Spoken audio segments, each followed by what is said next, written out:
Hi everyone. Here's another edition of Bookscope. In a little while, I'll be talking about Light as a Feather, written by Will Hillenbrand. It's a nonfiction book for children. And I have Life, a Love Story by Elizabeth Berg. It's an adult fiction book. But first, we're going to talk about a few programs we have. On April 4th, starting at 10:30. April 11th. Yes. We'll do April 11th. Yes, we'll do April 11th. I was looking at the 11th. You were. It just didn't come out. All right. On April 11th, we have a program about decodable books. Decodable books are books that help children learning to read, and parents and teachers can use those books that we now have in the library to systematically teach a kid how to read. Dr. Kira Gard will be on Zoom on April 11th. She's an expert with the system behind the books. And Beth Bevers, who is a champion for them. Yes, and she has lots of experience with them. She works in the Lodi Library. She will be here in person. So parents, if you're interested in learning about how you can help your kids how to read, come to the event. We will also have Josie's Journey here with dogs. So you can read to dogs or have your kids read to dogs. We'll have games, because when the parents listen to the serious talk, the library staff will make sure the children are entertained. Yes. And we'll have some food too, of course. So April 11th, 10:30 till 12:30. And it doesn't have to be just parents. Grandparents could come, or teachers could come. Anyone who's interested in learning about it is more than welcome to join us. Yeah. Two other things. One, we have a math corner that meets every Thursday from 5:30 to 6:30, and we have Mary Ellen, who is a math teacher, and it's just drop in. And so far, not many people have dropped in. So we're changing things up a little bit.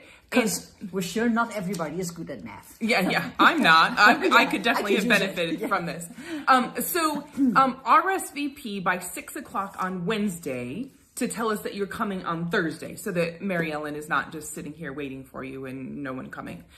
So we hope you will access that service, and it is for all ages. Like if your child is struggling with addition, that's fine. If your child is struggling with algebra, that's also fine.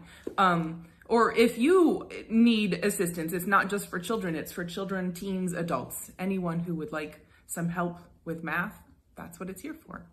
And the other thing is, we're going to start a new program called the Craft Lab, and it is for adults, any age adults. It's on the third Friday of the month at 2 o'clock.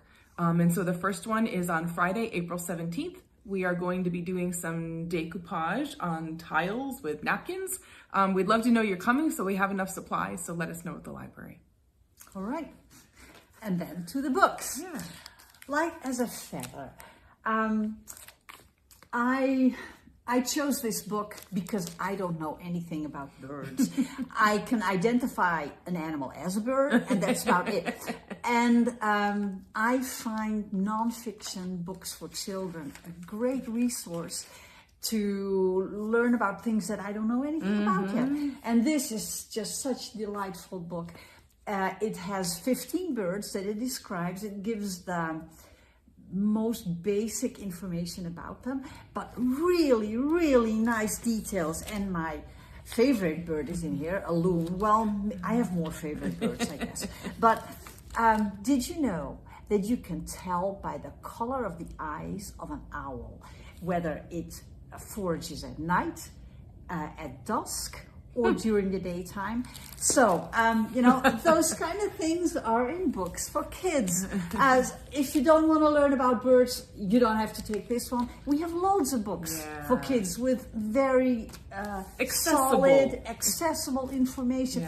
And you don't get the whole overload that you have when you get an adult book. And of course, those are fine too if you want to know a lot about a topic. But if you just want to get teased into it, take a kid's book. Absolutely. And I have Life, a Love Story. And Flo is 92 years old, and she has just been given a couple weeks to live. She is happy with the life that she has lived. And she's writing a letter to Ruthie, who was the little girl who grew up next door to her, but still came back as an adult. So they have kept in contact. And Ruthie doesn't know it, but she's leaving the house and everything in the house to Ruthie. And so she's writing her a letter about all the special things in the house. And it's important that she's telling her because they would not seem special. She tells her why there's in a little box with a red ribbon, a rubber band that she has saved, and the story why she saved that. Her husband had passed away quite a few years ago, and they had never had children. So Ruthie was kind of like their kid or grandchild. And at the same time, we meet, oh dear, I forgot her name. Another lady who is next door or in the neighborhood who is a death doula. And often we hear about birth doulas, but I think more often we have heard about death doulas. Her name is Teresa. And she is in her 50s and single, and the two of them become great friends when Flo, 92-year-old Flo, helps her catch her cat who had escaped. And they kind of change each other's lives in the last couple weeks. It's a great story. There's some twists in it. It's all real life. You know, not everything was peachy with her and her husband, but they loved each other through it. And she's trying to tell Ruthie about that too, who's thinking that she and her husband are maybe going to get divorced. And so she, through telling the important things in her house, is also telling her why it's important to try, you know, to see if you can make it work.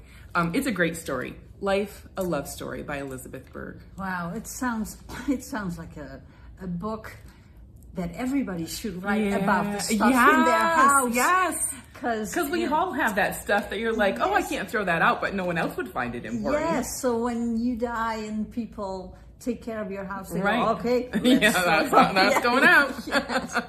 Oh, yeah. So it's available here. Come check them out. Bye. Bye.